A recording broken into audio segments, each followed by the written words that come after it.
If you want to play fantasy esports, there's a service called Alpha Draft, which has all sorts of different contests for pretty much every esports game you can imagine. It's in the description box below.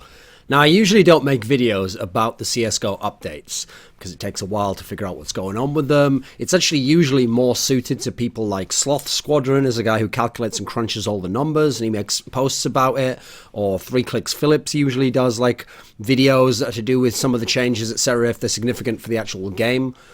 So usually I leave that to the more general people in CS, but this is one where it touched on so many of the small issues that annoy me about Valve and the way they've worked with CSGO that I wanted to make one about this one, because I think it just shows the systemic failure to understand Counter-Strike as a game and how you update the game, and even basic coding things as far as I can tell. So first and foremost, for this video, I not only was able to look at the thread that Sloth Squadron made where he gives the exact breakdown of the numbers that have changed in terms of the code, but he talked to me a little bit and explained some of the details to it, some of the more nuanced aspects to it, because there were some counterintuitive aspects that people might not understand as we'll get into this. So first and foremost, before we get into the guns that have ruined the whole fucking game. So first and foremost, in competitive matchmaking, therefore in professional games, round time is now 155, so it's higher. Bomb timer is now 40 seconds, so it's higher. Now, here's the thing. Presumably, the problem here is we're always trying to use logic, and if we're in the pro scene, we're always trying to think from the pro scene aspect, what could they have changed it for there?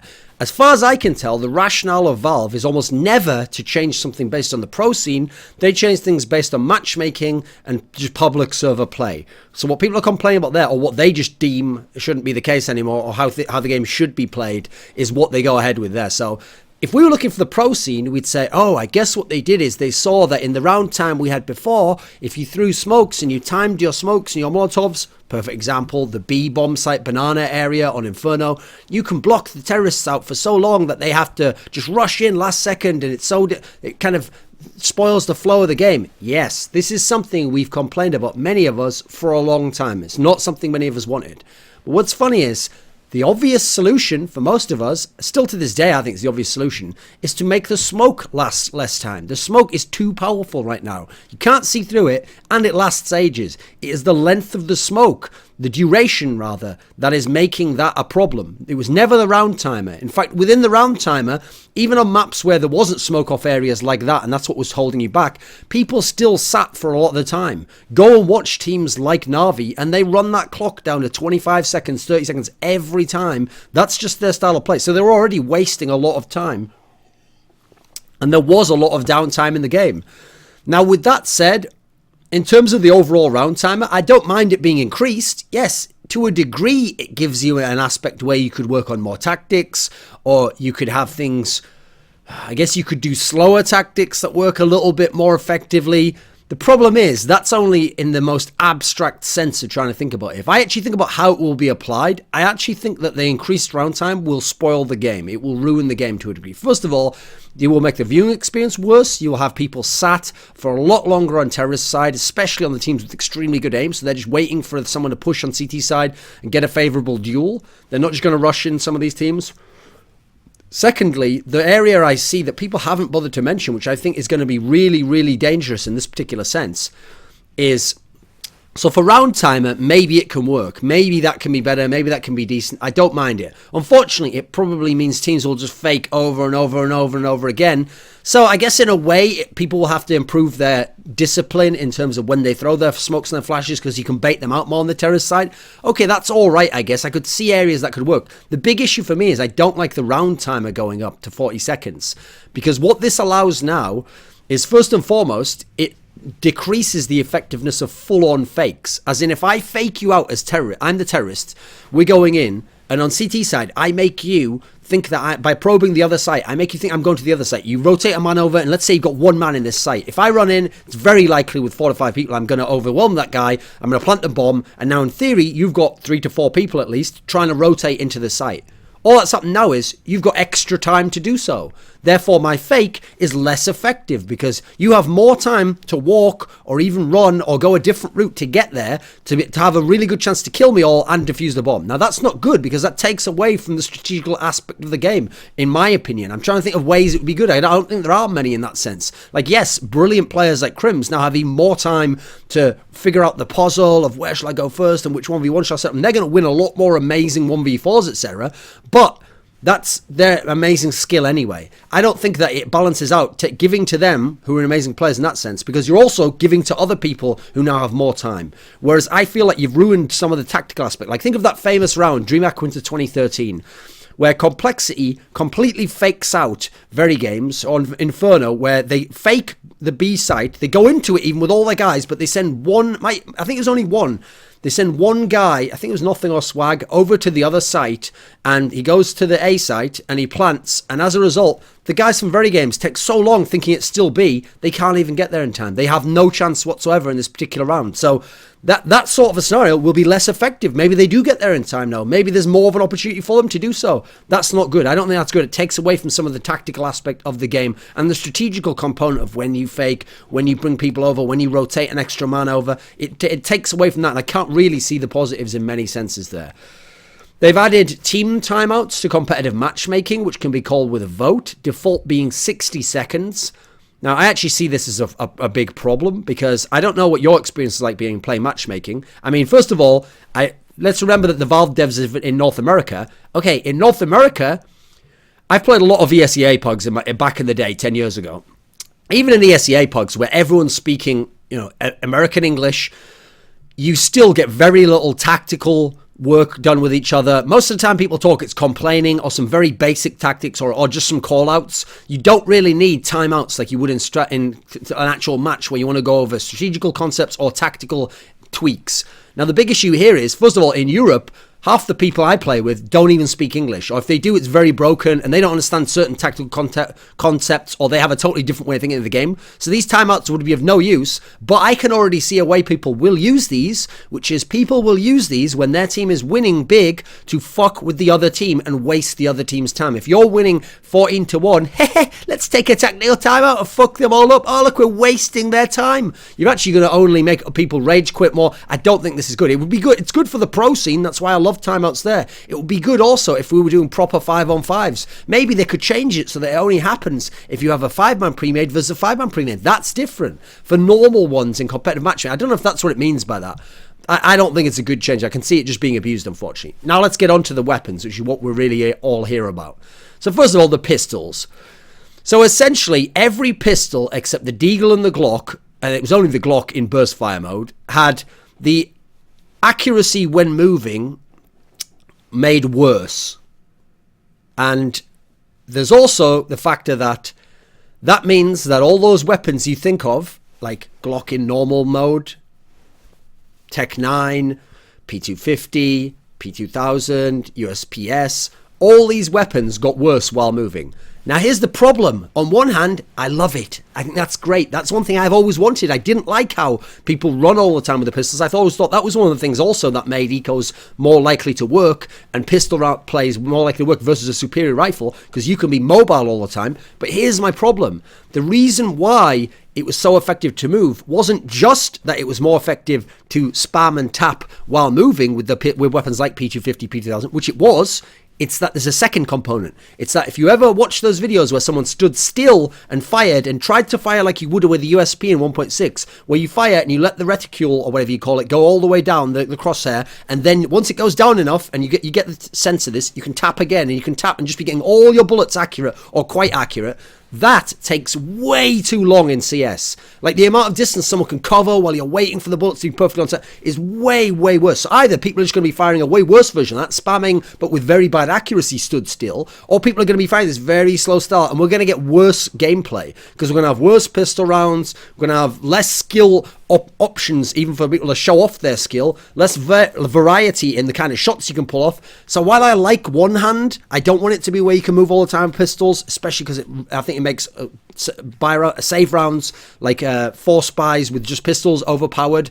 I don't like the fact that we're now in a world where the guns themselves are still shit when they just stood still. Like, the Deagle's okay. If anything, in a weird way, this has made the Deagle stronger because it hasn't been changed. Secondly, the best way to use a Deagle anyway was stand still. So in a way, it's actually buffed the Deagle a little bit. Then you add in, as I'll talk about later with the R8 pistol. Well, now the R8 pistol, in many senses, wants you to stand still. And now you're going to be if you're against an R8 revolver with a pistol. So again, the balance of the guns overall, aside from in isolation, is going to be an issue here. So I don't like that as an overall aspect, even though I do like the idea of making it, but I want the guns when they're stood still to be a little bit more accurate. For weapons like the Tech 9, sure, this is good for the Tech 9 and CZ, in as much as now people can't just do the running, jumping, hitting all the time, and then fucking you up from longer. That's good. That part's good. So that component, if it is good, don't overlook that. That is essentially a nerf to the Tech 9 and CZ. With that said, a lot of really good CZ players sometimes just held at a corner angle anyway, so they'll still have some advantages there. There's pros and cons. This part of the pistol thing isn't as bad.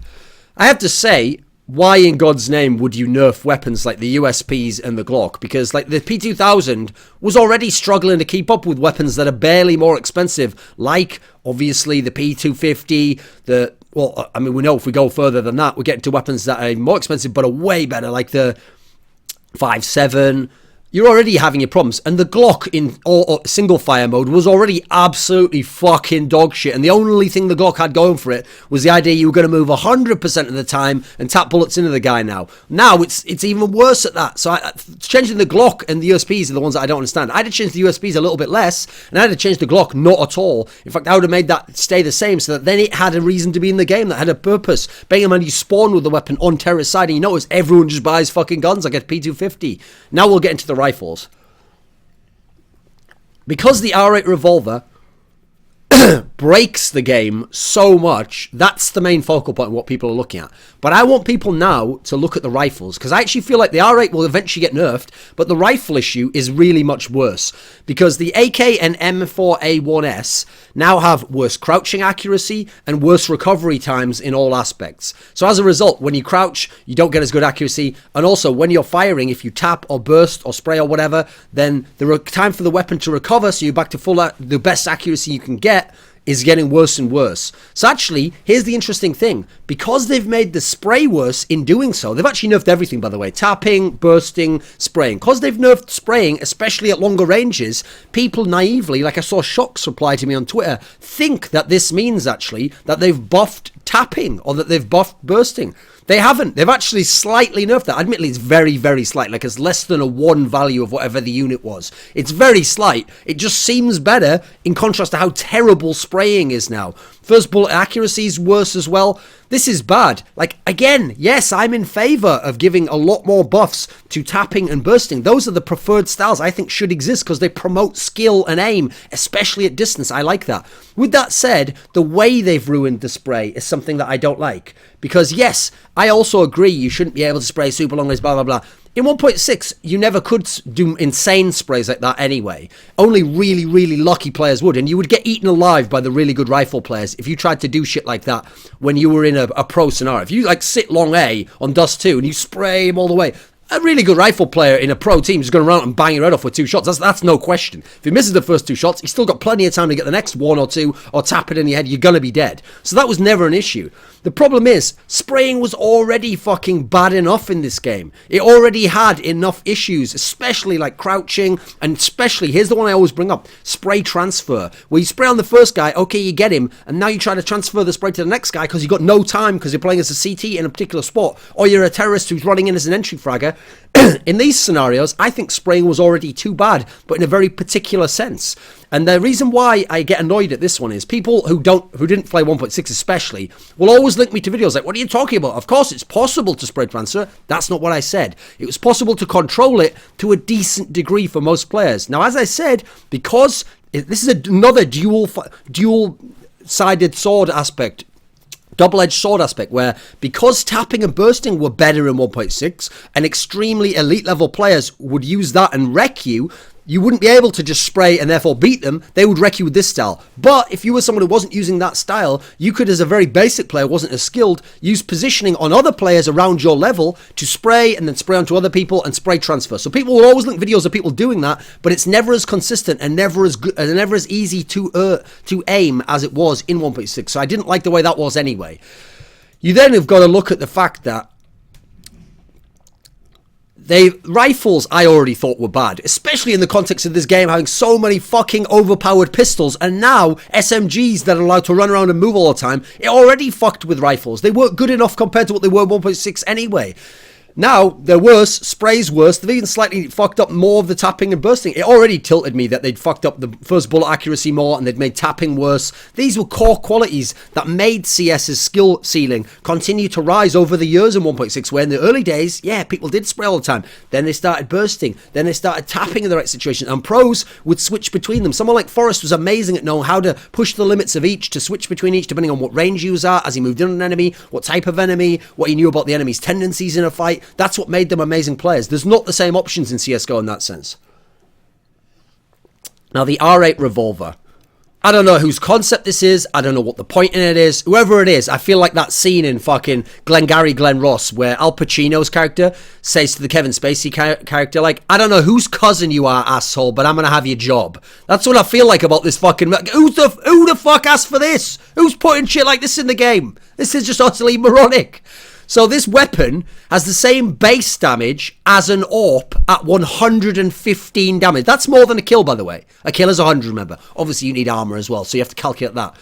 It was supposed to actually have the same armor pen as an AWP at 97.5 armor penetration, but Valve fucked up the implementation like they did with the M4A1S, which actually saved the M4A1S and made it still reasonable, and as a result, it's only 93% armor pen, which is the same as the Deagle. So it actually would have been even more OP and would have done something ludicrous, like killed you with one bullet at like 700 units or something insane like that. Whereas now, I think it's something like around 500 units in terms of distance that you need to be able to just kill someone with one shot. Now, here's the problem. It kills someone... Oh, no, it's 500, up to 560 units was Sloth Squadron's number. It can kill an armoured player with one hit to the chest, sternum out, the easiest area in the game to aim at, with one hit up to 560 units away. Now, first of all, with this gun, you're going to get into a scenario where you're going to go close range with it, you're going to go medium range with it, so you're already in your prime range for it. Now here's the thing, when you use the weapon, you quickly realise mouse 1's pretty crap. It takes too long to do and you have to sort of like predict where the opponent's going to be, even though it's very accurate. Now here's the thing, mouse 1 will still be abused by extremely good pros to pre-fire certain spots where, for example, AWP spots at the double doors on Dust 2 to fuck with people and every now and then get a lucky kill that really probably shouldn't exist in the game. But whatever, people won't be using it for mouse 1 because mouse 2 is the inaccurate mode. Try firing mouse 1 on a wall, the bullet never goes inside your crosshair. Great, right, it's inaccurate. No, because it always goes in a circle around there. Therefore, when you get medium to close range, all you do is just fire your mouse 2 into the guy's chest. Because you're aiming at the biggest part of him, all you're saying is, if you can't kill me by the time I've fired, I'll be generous. Let's say 5 bullets. I get a lot of these kills on 3 bullets when I play because I pick the distance right and pick someone who's not looking at me, for example. Let's say you're firing at me with an AK. I'm running, I'm mobile, so it's harder for you to shoot. And remember, you can't just spray me down unless I'm really close range. You can't just tap my head. That's not as accurate either. You can try.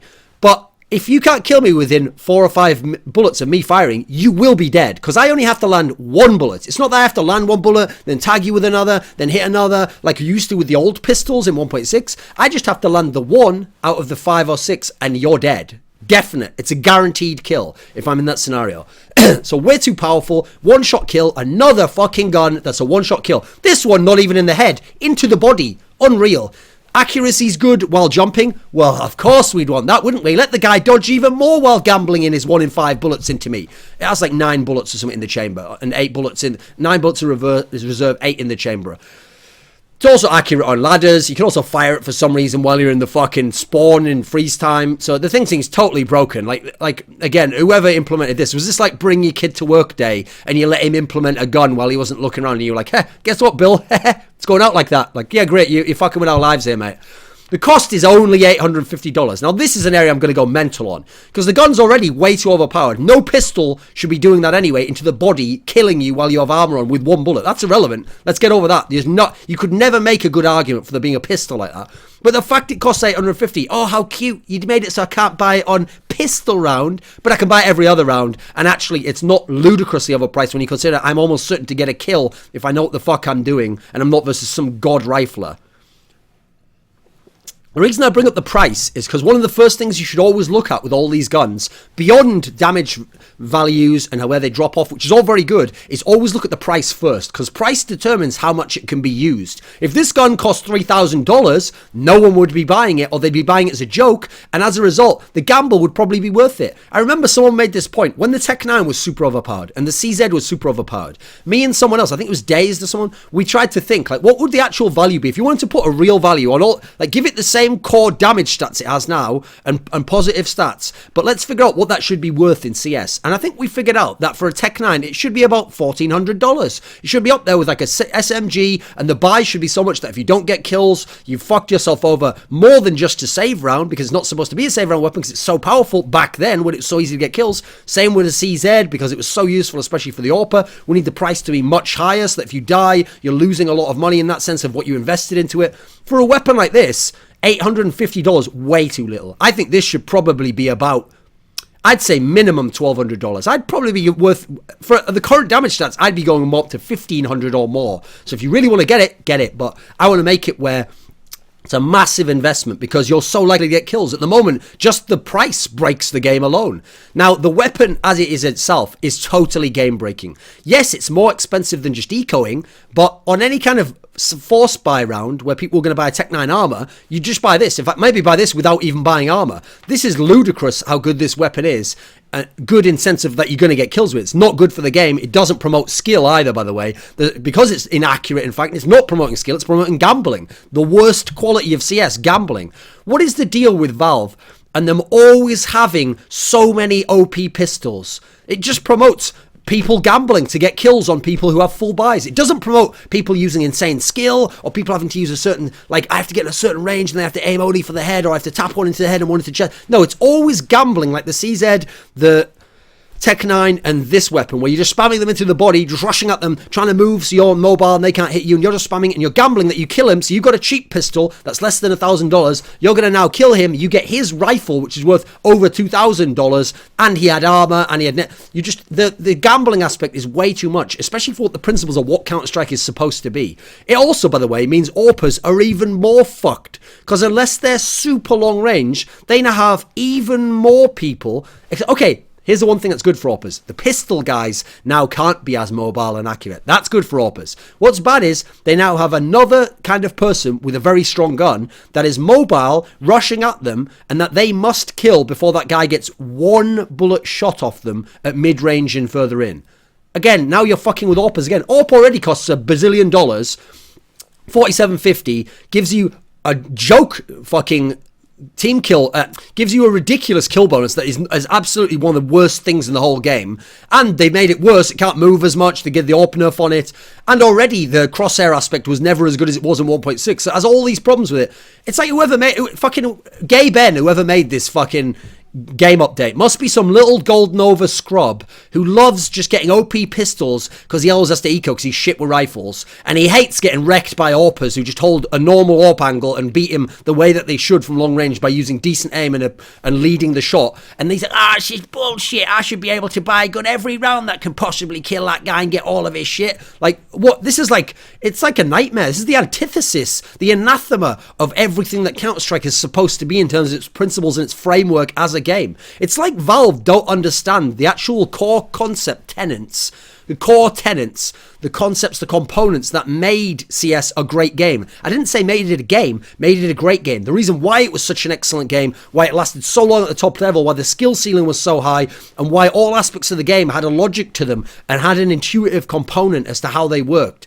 Now, you have to wonder at this point in time, is it ego? Do they do it because we don't want this to be like 1.6? We don't want people to say this is just like we want our game to be different. Well, if that's so, you've succeeded by fucking your game up, making it much worse than 1.6. Is it naivete? People just who are sat around who aren't vaguely near the pro level, don't really understand the pro level, just thinking, you know what would be cool? Imagine if for a while we just put in like this cool revolver and have like a different flair to it, and we'll make it like cheap enough, but you're not that accurate. And like that sounds like a wacky cool idea at the office just before you clock off at 5 p.m. But when you put it into a game that people are playing seriously, people are playing even for fun, but wanting to show off their skill and develop their skill, and then on the pro level, you're just ruining the game. So it's naivete, but it's not excusable, that kind of ignorance. I always say this. If you want to make it fresh within the principles of CS. So, okay, take one weapon, like the Glock, for example, and raise up the damage value a little bit, or raise up the accuracy a tiny little bit. See how that affects the game. See if that shifts things a little bit. Take one of the SMGs, nerf it a little bit, buff another one in another way. Do it in a balanced way. Try to do it within the concepts of how the game would work to fit the principles, where there's a hierarchy of weapons and they make sense in terms of the matchups of what weapon versus what weapon and at what range and with what type of skilled user. The more skilled the user, the more damage you can do with it, but maybe the harder it is to use. These are core principles that make sense in CS history that are never obeyed by Valve, especially when they first introduced weapons. I also hate this notion that every gun at some point must be viable. Why? There's a reason why certain guns aren't used. It's because pro level players and serious players choose to play the game the most efficient and effective way within bounds. And as a result, they will go to certain weapons and certain aspects in certain scenarios. The only way you can then make them use all the weapons is by fucking with the price too much, making them all too accurate, giving them stupid bonuses like being able to move too much, or this one do way too much damage for just a pistol. That's the only way you'll trick people who are playing the game the right way, or the most effective way, to use these weapons. Therefore, you haven't really accomplished anything. Yeah, noobs might like it. Who gives a fuck? Then there's a scenario where people always come in and complain, and they say, oh, well, Valve has to keep changing the game to keep it fresh and updated and keep people wanting to play the game. Okay. To a degree, I could see your point there, even though I don't agree with it personally. Then they'll say, you know, we should really applaud Valve for continuing to update the game. Now, and also, as a third thing, they'll say, oh, don't complain now. We haven't even really tried it out enough. And also, you know, for all we know, you might find different ways to play around it and all that sort of guff. First and foremost, let's address this. Nerfs only happen when shit is so fucked up, everyone complains, and people complain enough, and enough fucked up shit happens in the game that it gets changed. So we have to complain to start the nerf train rolling if we want things to be fixed. Remember, we didn't all learn to adapt to Tech 9s and adapt to CZs. Like, everyone kept saying that fucking brain cancer virus shit of like, just learn to adapt to a CZ. How do you do it? You use it at range where there's no adaptation. The guy will still get the kill. What are you supposed to do? Neo dodge around the thing? Like, oh, look, oh my god, he's learning to dodge the agent's bullets. No, there's none of that shit available in the game, mate. So actually, what changed the game was nerfs. That's what made those guns less viable, or buffing other guns to make those guns more viable. In fact, one of the stupid things is, if you remember, one of the things they did to the CZ was just make the Tech 9 so overpowered, people went more to the Tech 9 than the CZ. It was like a distraction technique. Wasn't good either. So in this scenario, it's not that you sit around and don't complain, don't do anything. Secondly, bad changes, I'll say this as a general rule, bad changes are worse than no changes. Now, are good changes better than no changes? Yes. Good changes are better than no changes, are better than bad changes. Bad changes are not better than any of those. So if the change is not good, if it's one that doesn't have a good logic to it, a good rationale, a good reason behind it, a good aspect in terms of how it will fit into the rest of the balance of the game, the price of the weapon, the stats of the weapon, then no, it's actually not the case that it's worth having these things just irrespective of the fact that they'll break the game. Oh, but it is a change, therefore change is good. No, change isn't good. In fact, that's one of the great things about the concept of evolution. People think evolution means things getting better and improving and becoming more complex. No, evolution can actually take steps backwards. Evolution is just change. Things can get worse. Evolution can be bad. So, there's also, I've done all that ranting, just as a little side point at the end. Also, by the way, if you throw smokes and then you alt tab out the game and back in, you don't see the smoke anymore, so it's gone. So I don't even have time for that, don't even have anything to go on that. That just shows how fucked it is, that's a side point at the very end there.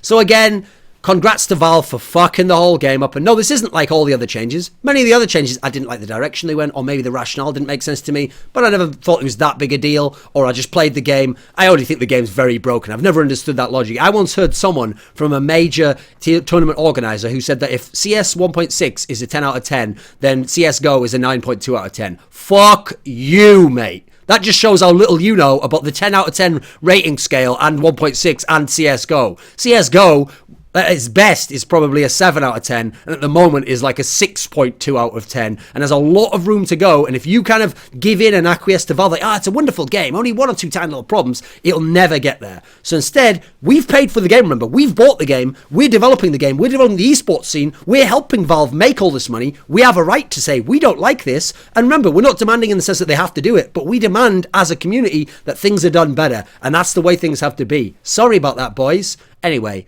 get on Alpha Draft if you want to give me more money to run.